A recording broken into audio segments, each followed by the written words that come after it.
A thin sliver of dawn light touched the glass towers.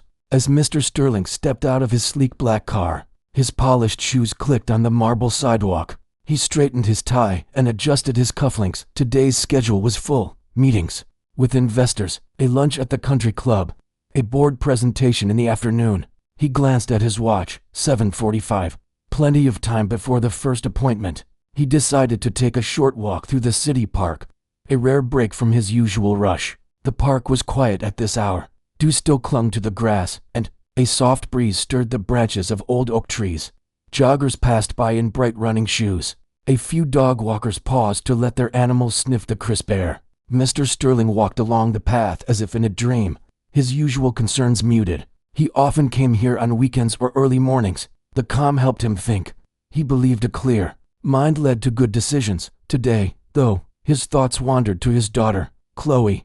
Chloe was 9 years old.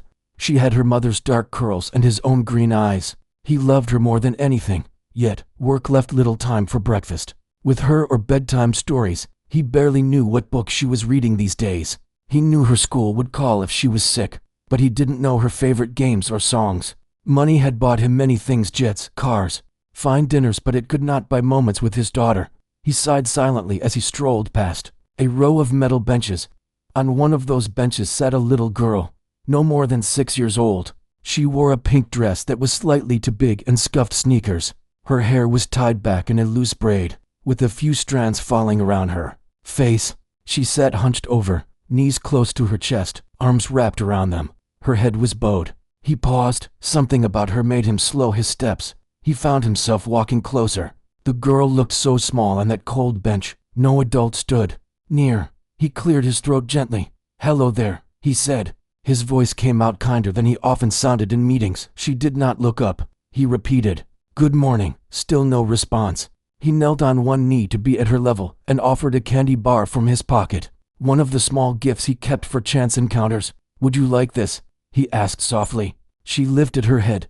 Her eyes were big and dark, filled with sadness. She studied the candy bar for a moment. "No, thank you," she said in a small voice. Her words were quiet, but clear. Mr. Sterling smiled. "All right," he said, standing back up. "Can I sit with you for a bit?" She glanced sideways, uncertain. He sat down at the far end of the bench, leaving a gap between them. They sat in silence.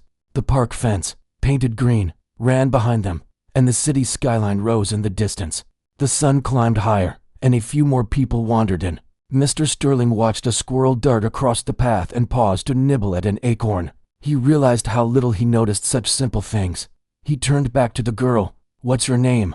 he asked. She looked at him again, curiosity stirring behind her sadness. "Emily," she said. "My name is Emily." He extended his hand as if they were old friends. "I'm David Sterling." She studied his polished shoes and dark suit before taking his hand with her small one. Her grip was gentle. "Are you waiting for someone?" he asked after a moment. She hesitated, then nodded. "My mother," she said softly. She said she'd be here by now. He looked at his watch. It was 8 o'clock, a few minutes past school drop-off time. He felt a pang of concern. "Do you go to school nearby?" he asked. Emily nodded again. "I just started here," she said. "I'm in first grade." She sounded proud, but her eyes glistened a little. "First grade is hard," she admitted. "I miss my old school." Mr. Sterling remembered his own first day in a new place. He had cried in his mother's arms until she promised ice cream. She had kept her word, and the memory of that simple treat made him smile. "Would you like to get some ice cream?" he asked suddenly. She blinked. "Ice cream," she repeated, as if it sounded magical. He nodded. "There's a stand just past the fountain. I know the man who runs it. He makes chocolate and vanilla and even strawberry with real berries." Emily's lips curled into a small smile. "Can we go?" she asked tentatively. He stood and offered his hand. She took it, and they walked slowly toward a white cart with a bright red umbrella. A chalkboard sign leaned against the wheel. "ICE cream, $2. Mr. Sterling reached into his pocket and pulled out a crisp bill. "Chocolate for you?" he asked. "Please," she said. He ordered 2 cones, one small chocolate with rainbow sprinkles, one large vanilla. He held them carefully as they sat on a low stone wall. Emily unwrapped her cone and took a small lick. Her eyes lit up. "It's like candy but cold," she said. Mr. Sterling chuckled. "Yes," he agreed. "Cold candy." They ate in comfortable silence. A gentle breeze billowed Emily's braid. She watched as a mother swung her toddler on a swing set. Then Emily turned to Mr. Sterling. "Do you have a daughter?" she asked, her voice quiet with hope. He was taken aback by the question. "Yes," he said slowly. "I have a daughter named Chloe." Emily's eyes brightened. "Do you hug her?" she asked. He paused. He realized he did not remember his last proper hug with Chloe. He hugged her goodnight sometimes, but those were often rushed. He felt the weight of his own answer. I do," he said hesitantly, "but not as much as I should." Emily nodded as if she understood more than she let on. She looked at her cone, her small hand trembling slightly. "I don't need money," she said softly, looking up at him. "I just need a hug like your daughter." Her words landed in his heart like stones. He felt tears gather. He nodded and swallowed hard. "I understand," he whispered. They finished their ice cream. Mr. Sterling walked Emily back to the bench. Her mother arrived, then a tired woman with dark circles under her eyes and a gentle, worried smile. Emily ran into her mother's arms, and the woman hugged her tightly. Mr. Sterling watched as mother and daughter held each other.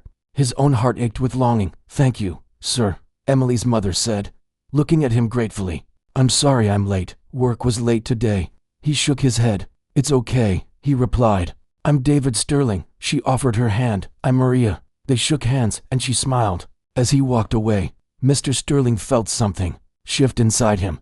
He held his chest as if to guard a new fragile promise. He whispered to himself, "I will hug Chloe more." He hurried to his first meeting, but his mind was not on stocks or profits. It was on a little girl named Emily, and the hug she needed, a hug he would give to his own daughter that very night.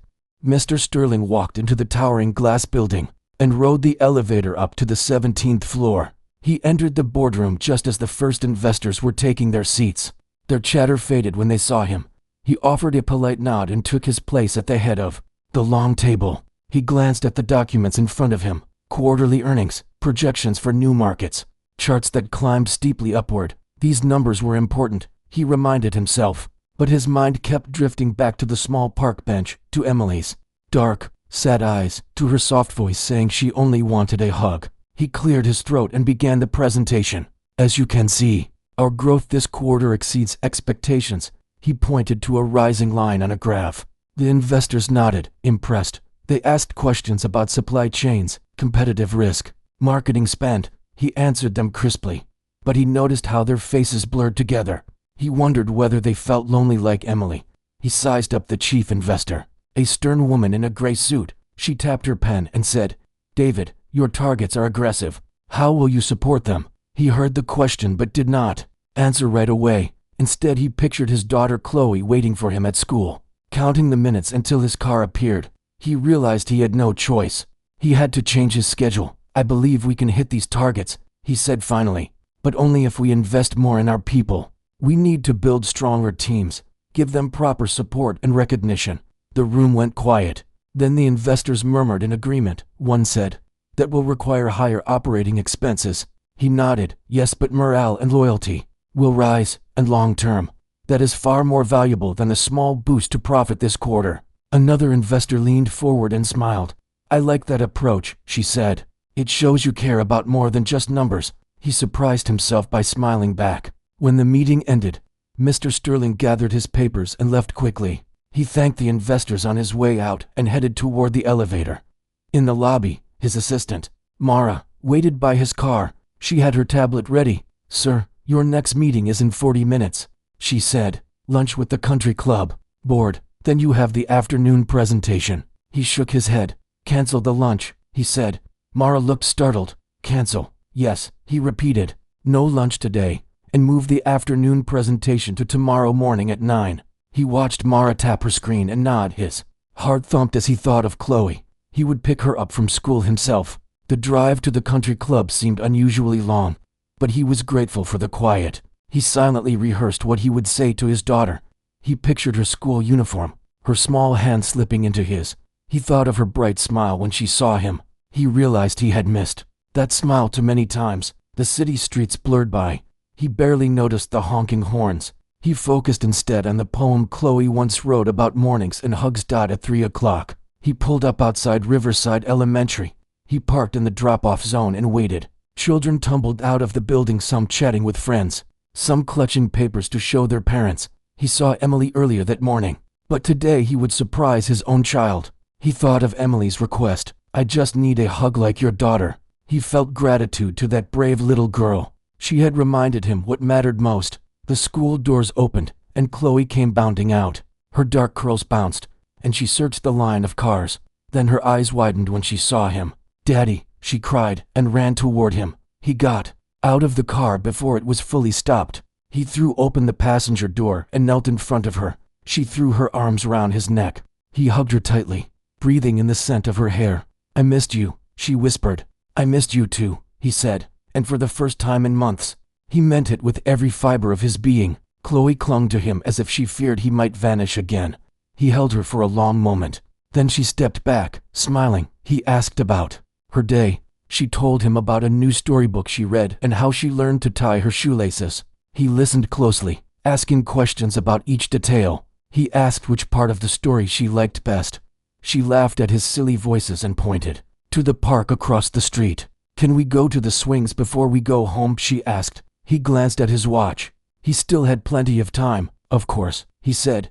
They walked hand in hand into the park. The swings were empty, so Chloe ran to claim one. He pushed her gently, and she swung higher and higher, giggling. He remembered his own childhood and how his father used to push him on these same swings. He realized his father was long gone, but the memory brought him joy and a pang of regret for all the moments he had missed with his daughter. He vowed silently that he would never let work keep him from her again. After the swings, they sat on a bench under a big oak tree. He pulled a small paper bag from his pocket. "I have a surprise," he said. She opened it to find 2 homemade cookies, her favorite, oatmeal raisin. She beamed and bit into one, crumbs falling on her shirt. He laughed and brushed them away. "I remembered," he said. She looked at him with big green eyes. "You remembered my favorite cookies." She hugged him again, smaller this time. He held her and thought of Emily, 2 little girls, each in her own world, needing hugs more than anything else. They walked home slowly. He let her show him the playground pots, the hidden alley of flowers, the bench where she and her friends sat at recess. He followed her lead instead of rushing ahead. When they reached the driveway of their house, Chloe paused and tugged his hand. "Can we draw together?" she asked. "I have new crayons." He smiled and took her hand. "I'd love that," he said. Inside, he set aside his briefcase and closed his laptop. He sat at the kitchen table with Chloe, spread a sheet of paper before them, and opened the crayon box. She chose pink, yellow, blue, bright colors that filled the paper with balloons, suns, and stick figure families. He drew alongside her, making a lopsided tree and a smiling house. They talked about everything: her best friend, her favorite song, the game she hoped to play at tomorrow's recess. He gave her his full attention. His heart felt full in a way no business win had ever given him. When they finished, Chloe climbed onto his lap and rested her head on his chest. He wrapped his arms around her and held her close. He let the moment linger. No emails, no calls, no meetings, only the small girl, his daughter, in his arms. He whispered, "I love you, Chloe." She murmured back, "I love you too, Daddy." He felt as if time had paused to give him this gift. That night, when Chloe was tucked in bed, he kissed her forehead and stayed a moment longer. She had fallen asleep with a contented smile. He turned off the light and closed the door gently. In the hallway, he thought of Emily and her brave words. He pictured her mother rushing off to work early in the morning, wishing she had more time with her daughter. He made another silent promise. He would find a way to help, not with money, but with presence. He would talk to Maria, Emily's mother, find out how he could support her family. Maybe he could help her find a job with better hours or range. Tutoring for Emily. He would do something to repay the gift that little girl had given him, the gift of perspective. He walked to his home office and sat at his desk. He opened his calendar and wrote in bold letters, "Family time, every day at 6. Then he drafted an email to his manager, requesting adjustments to my role, to focus on team development and community outreach. He hit send. He closed his laptop and switched off the desk lamp. Before he went to bed, he sat on the balcony and looked at the city lights. The night air was cool. He could hear distant car horns and the hum of life below. He thought of Emily, waiting for her mother at the park bench, and Chloe, safe at home asleep. He felt a deep calm. He whispered to the stars, "Tomorrow, I will be there for Chloe, and for Emily too."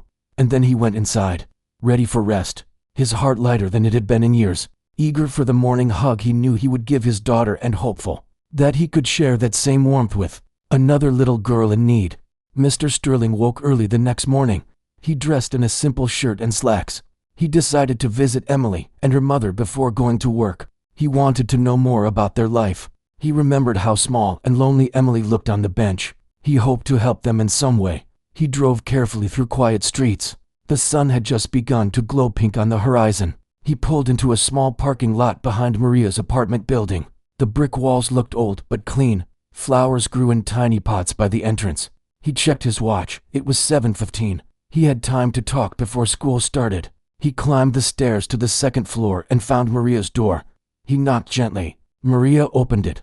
Looking surprised, she wore a simple blouse and jeans. Her hair was tied back in a loose bun. She looked tired but kind. "Good morning, Maria," he said softly. "I hope I'm not too early." She shook her head. "No, it's okay," she said. "Please come in." He stepped into a small living room. A worn sofa sat against the wall. A small table held a few books and a lamp. He noticed a framed photo of Emily at a park. Maria saw him looking and smiled sadly. "That was her 6th birthday," she explained. He sat down and held out his hand. "I'm David Sterling," he said. "I met Emily yesterday in the park. I wondered if I could talk with you." Maria nodded and sat beside him. "I remember you," she said. "Thank you for helping Emily." He shook his head. "It was nothing," he said. "But I want to help more if I can. I see how hard you work." Maria looked at him. Her eyes were moist. "I work 2 jobs," she said quietly.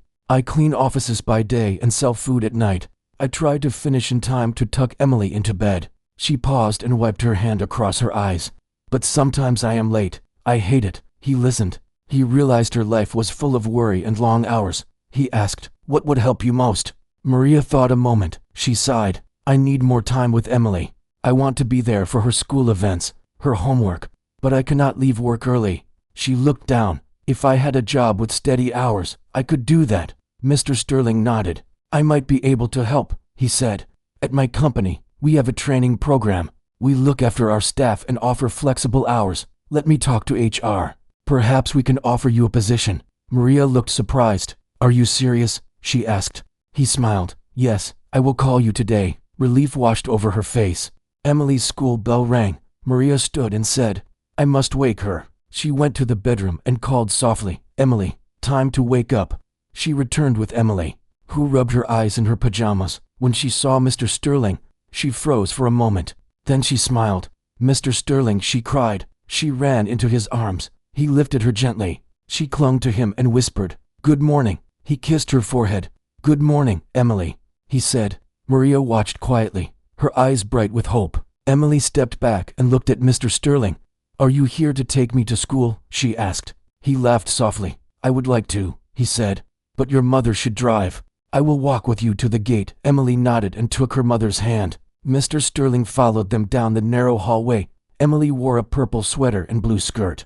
Her hair shone in the morning light. She skipped down the stairs. Mr. Sterling and Maria followed at a slower pace outside. The air was cool. Birds sang in the trees. Children and parents walked toward the school gate. Mr. Sterling held a small bouquet of daisies he had picked on the way. He handed them to Maria. "For you," he said. "Thank you," she said with a smile. She placed the flowers on the dashboard. They reached the gate. A teacher greeted the students and called their names. Emily waved to her friends and then to Mr. Sterling and her mother. "Bye, Mr. Sterling," she said. He waved back. "Have a good day," he said. After they left, Mr. Sterling and Maria walked to his car. He opened the passenger door for her. She got in and closed it. They drove a short distance. Maria looked at him. "Thank you," she said softly. "You have no idea what this means to me." He nodded. "I will speak with HR today," he said. "I'll ask if we can offer you a steady job with set hours. You deserve time with Emily." She smiled, tears shining. "Thank you," she repeated. He drove away slowly, thinking of the day ahead. He had 2 meetings, but now he carried a new purpose. He wanted to support his community and his own daughter. He would keep his promise to Emily and Maria. He would never forget the little girl on the bench. That afternoon, Mr. Sterling visited his company's HR office. He spoke with Miss Carter, the Director of Human Resources. He explained Maria's situation and asked if they could create a position with flexible hours and fair pay. Miss Carter listened carefully and nodded. "We have a community outreach fund," she said. "We partner with local families in need. We can hire Maria as a facilities coordinator. She can work morning shifts and finish by mid-afternoon." Mr. Sterling felt his heart lift. "That would be wonderful," he said. "Please make it happen." Miss Carter smiled. "Consider it done," she said. She left his office to make the arrangements. Later, Mr. Sterling called Maria to share the news. She answered on the second ring. He said, "Maria, I have good news," she gasped. "What is it?" "Our company would love to hire you," he said. "You will start next Monday with set hours. You can be with Emily in the evenings."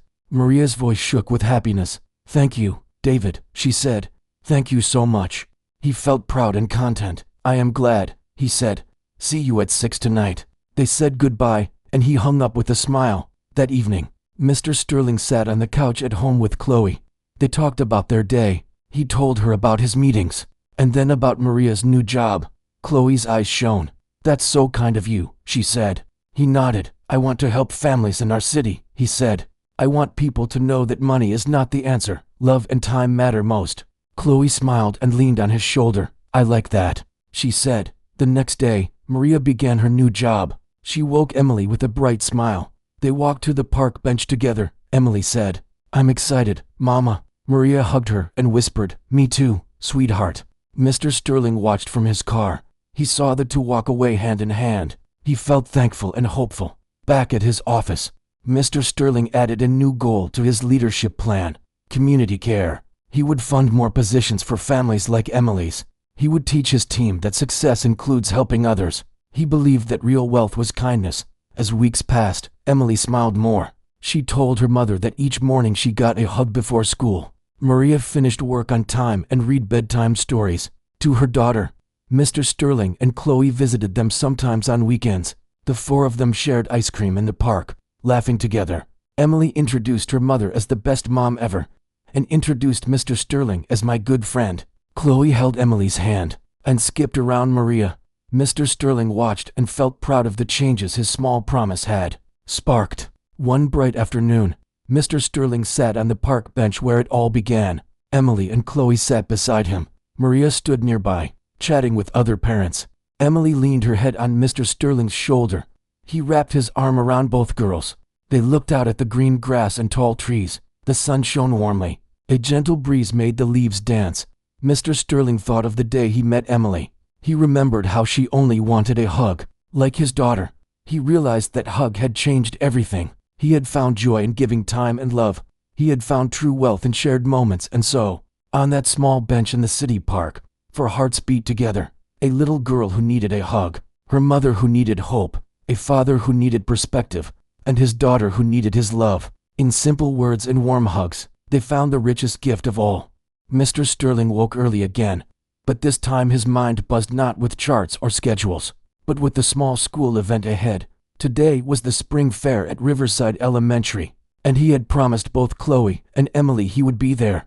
He dressed carefully, choosing a soft blue shirt and dark trousers, and slipped on a simple leather watch. As he drove to school, he felt a flutter of excitement. He had attended very few of Chloe's events before, and never a mixed family picnic. He wondered how Emily would feel to see him there with her mother and Chloe by her side. When he arrived, the schoolyard was bright and busy. Colorful banners hung between trees, and tables overflowed with handmade crafts, cookies, and lemonade. Parents and children walked together, laughing and shouting greetings across the lawn. He spotted Maria near a table of painted rocks. She held Emily's hand, and Emily's eyes lit up when she saw him. She ran forward, waving a paper flower she had made. "Mr. Sterling," she called out. He knelt and accepted the flower, careful not to crush its petals. "It's beautiful," he said, placing it in his shirt pocket. Emily giggled and hugged him. Chloe hurried over too, looping her arm through his. "Daddy, look at my painting," Chloe said, pulling him toward a stand of bright paintings. She pointed to one showing a sunny field and three stick figure friends. "That's you, me, and Emily," she explained. The third figure wore a purple dress and had curly black hair. Mr. Sterling studied the painting and felt tears sting his eyes. He smiled. "It's perfect," he said. He hung it on the fence beside other student art. He patted Chloe's head and then bent to talk to Emily. "You did this?" he asked. Emily beamed. "Yes," she said. I wanted to show our hug on that bench. He pressed his finger to his chest. That's the best painting I've ever seen.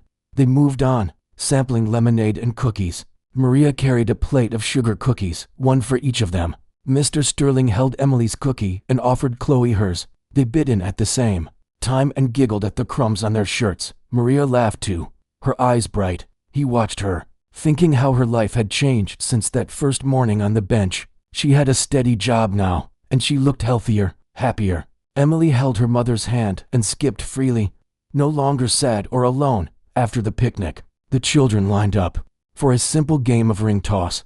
Chloe and Emily took turns tossing rings onto colored bottles. Mr. Sterling cheered them on. When Emily's ring landed around a blue bottle, she jumped and hugged Maria. Then she ran to him and hugged him too. He lifted her into the air before setting her down. "You did it," he exclaimed. She smiled and whispered, "I feel strong today." He kissed her on the top of her head. "You are strong," he said, "stronger than you know." Later, a teacher invited Mr. Sterling and Maria to join a small circle of parents and staff to talk about school programs. They discussed new art classes and after-school clubs. Mr. Sterling offered to help fund a small library corner in the art room and to supply art materials each month. The teachers gratefully accepted. Maria watched him with pride. He looked at her, then at Emily and Chloe playing near the swings. He felt joy in helping not just his own child, but many children. That afternoon, he drove back to his office, feeling fulfilled.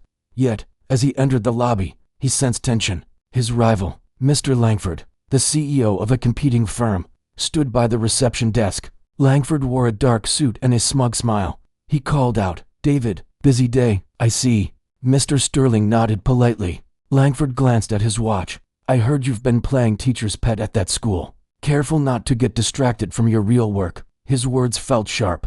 Mr. Sterling's heart skipped. He knew Langford distrusted his community efforts and worried they might hurt profits. In the elevator, Mr. Sterling's thoughts spun. He remembered Emily's need for hugs and Chloe's happy face. He realized his work and his kindness must find balance. At his desk, he found a memo from the board chair asking for a meeting tomorrow to discuss the community funds. Langford had likely stirred concerns about expenses. Mr. Sterling took a deep breath and drafted a reply. He would attend, and he would speak plainly about the value of caring for people. That evening, he arrived home to find Chloe painting at the kitchen table. She held up a drawing of a family under a rainbow. "Look, Daddy," she said. "We painted the fair day." He smiled and hugged her around the shoulders. "It's wonderful," he said. She bounced Mama's necks. Maria then joined them. Brushing flour from her hands, she held Emily close. "Can we bake cookies tomorrow?" Emily asked. Mr. Sterling nodded. "Absolutely," he said. "I'll bring sprinkles." They all laughed and leaned together, a circle of warmth. The next morning, Mr. Sterling went to his board meeting. The room was large and filled with serious faces. The chairwoman, Ms. Anders, opened discussions about the community fund. She turned to him. "David, some members question the cost of the new library project. They worry it cuts into our budget." He stood, cleared his throat, and looked around. "I understand concerns about money," he began, "but I saw today how art and books light a child's eyes. When children feel cared for, their families feel cared for. They tell friends, neighbors, and even local businesses that goodwill builds reputation, trust, and eventually profit. It makes us a company people respect." He spoke with calm conviction, sharing Emily's story and Chloe's joy. He described how his team had risen when he emphasized people over numbers. He said real wealth lay not only in dollars, but also in kindness. When he finished, the room was quiet. Then a silent nod passed through the members. Ms. Anders smiled. "Well said," she said. "Let us continue the project." Langford looked down at his notes, silent for once. Mr. Sterling felt relief and pride. He knew he had chosen right. Back at home that night, they baked cookies in the kitchen. Flour dusted the counters and the children's hair. Chloe sprinkled red hearts on the dough, and Emily added rainbow sprinkles. Maria pulled a tray from the oven, and the warm scent filled the room. They sat at the table, tasting soft cookies. They laughed when a cookie fell on the floor, and Chloe picked it up to feed their dog. Mr. Sterling looked around at the happy faces and thought of all the children who now had art supplies and books. He felt hope for more days like this. In the days that followed, the school library corner opened. Children filed in to read picture books and draw in sketchpads. A small sign read, "Thanks to David Sterling and friends." Emily brought Chloe to visit, and they sat together, flipping pages in a big picture book. Mr. Sterling watched them through the window, a gentle smile on his face. He remembered the day he found Emily alone and sad, asking for a hug. That moment had changed his life and the lives of many others.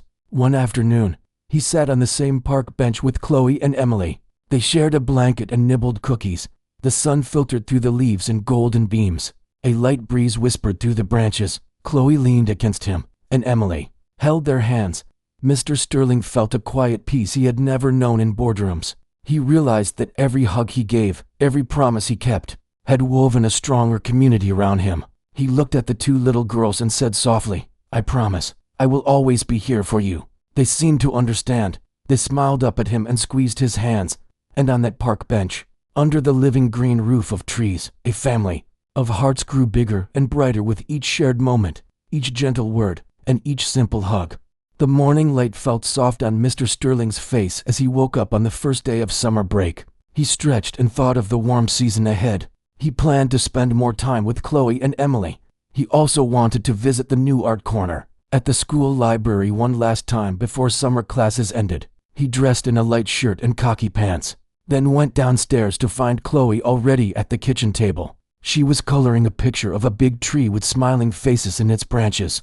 "Good morning, Daddy," she said, her eyes bright. Emily sat beside her, adding little hearts round the tree. Mr. Sterling smiled and kissed both girls on the head. "Good morning," he answered. "What are you drawing today?" Chloe held up her paper, and Emily showed hers too. Their drawings were full of joy and color swirls of red, green, blue, and yellow. He felt his heart lift as he looked at their art. After breakfast, he led the two girls to the car. He opened the back door for them. "Ready for our visit?"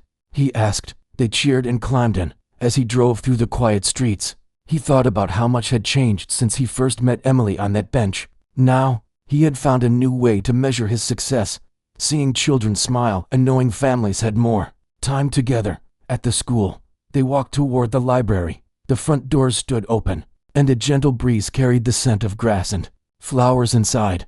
The library corner looked bright and inviting.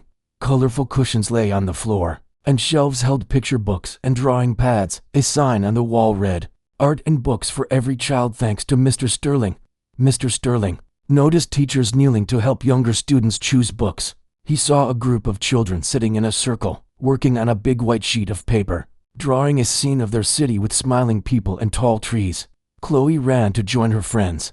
Emily stood shyly for a moment, then two girls waved and called her name. They showed her how to pick brushes and paint trays. Mr. Sterling knelt beside a teacher, Ms. Lopez, who smiled warmly. "Thank you for everything you've done for us," she said softly. He shook his head. "It's my pleasure," he said. "I wanted a place where every child could find books and art supplies for free." She nodded. "You have given them a space to learn and play. You have given them joy." He walked deeper into the library and found a small table with a stack of storybooks. He picked one up and saw it was about friendship between a girl and a bird. He remembered how Emily had told him she loved birds in her first grade class. He carried the book to a corner where Emily and Chloe sat. "Look what I found," he said. Both girls looked up. Chloe's face broke into a big smile. Emily's eyes shone. "Can we read it together?" they asked in one voice. He nodded and opened the book on his lap. They snuggled close as he read the words in a gentle voice. The girl in the story held out her hand to the bird and they became friends. The children listened and pointed at the bright pictures. When he finished the tale, they clapped softly. Then Emily leaned on Chloe, and Chloe hugged Emily. Mr. Sterling felt tears in his eyes, but they were happy tears. After reading, the girls wanted to draw their own bird friend. They took sheets of paper and colored pencils. Mr. Sterling watched as they sketched wings and feathers, then filled them in with green and blue and pink. When they finished, they held up their drawings proudly. He asked, "Shall we hang these on the wall by the entrance?" The girls nodded excitedly. They placed the pictures beside other student art, and soon all the drawings formed a row of bright birds, each one unique. A group of young children and their parents stopped to look, and the children pointed at the pictures. A mother said, "How lovely." The girls beamed at the praise. It was almost noon when Mr. Sterling realized he was late for his own meeting at the office. He said, "Time to go, my little artists." They gathered their drawings and books and walked to the car. On the ride back, Emily sat between Mr. Sterling and Chloe, holding both their hands. She looked out the window and said softly, "Thank you, Mr. Sterling." He smiled and squeezed her hand. "Thank you for teaching me to share my time and love," he replied. At his office later that afternoon, he found stacks of reports on his desk. He glanced at them but did not open them. Instead, he wrote a short note to his team. "I will be away for family time this afternoon. Please handle any urgent items and contact me only if needed." He closed his laptop and left the building. He felt a sense of peace as he walked outside and saw the sun shining bright in the sky. He picked up Chloe first from her ballet class. She twirled with her ribbons as he watched, proud of her graceful moves. Then he took Emily to a music lesson. The teacher showed her how to play a simple tune on the piano. Emily struck the keys, shyly at first, but then she played the notes with growing confidence. Mr. Sterling and Chloe clapped when she finished, and Emily bowed with a big grin. After lessons, he took both girls for ice cream at the corner stand. They chose strawberry and mint and sat on a low wall to eat. Little drips of melted ice cream fell on their fingers. They licked their fingers clean and laughed when their tongues turned pink and green. He watched them, feeling more joy in that simple moment than in any boardroom victory. When they reached home, the sun was low in the sky and the air felt cool. He helped the girls wash their hands and then served a light dinner of soup and bread. As they ate, they talked about the day's events. Chloe described a new ballet move she learned. Emily told them about the new song she would learn on the piano. Mr. Sterling listened and asked questions, making them feel heard and important. After dinner, he set up a small camping tent in the backyard. "Let's have a campout," he suggested. The girls cheered and helped him carry sleeping bags and pillows. They ranged them inside the tent and placed lanterns around. Mr. Sterling brought out a small electric grill and toasted marshmallows over it. They roasted marshmallows and made s'mores, sticky and sweet. The stars appeared one by one in the dark sky. They lay on their backs in the tent and looked up, pointing at stars and making wishes. Emily closed her eyes and whispered, "I wish for hugs every day." Mr. Sterling hugged her and kissed her forehead. Chloe leaned on him and whispered, "I wish for more art days." He smiled and said, "We will have many more art days, my loves." They fell asleep in the tent, safe and warm. Later that night, Mr. Sterling stepped outside and closed the tent flap softly. He sat on a small stool beside a lantern. The night was quiet except for crickets singing and a soft breeze rustling the leaves. He thought of the day he first met Emily. She sat alone, craving a hug. That hug had changed everything. He had rearranged his life, changed his work, and touched many lives through kind acts. He had found true wealth in love and shared moments. He whispered to the stars, "Thank you, Emily, for reminding me what is most important." He paused, and then added, "And thank you, Chloe, for teaching me how to be a father every day." He looked back at the sleeping tent and saw two small shapes curled up together. He felt his heart full of hope for their futures. As dawn neared, he quietly closed the lantern and tiptoed back inside the house. He paused at the doorway to the children's room, where Emily and Chloe slept under soft blankets. He bent and kissed each on the forehead. Then he whispered, "I love you." He turned off the light and closed the door gently. Mr. Sterling went back to his own room and lay down.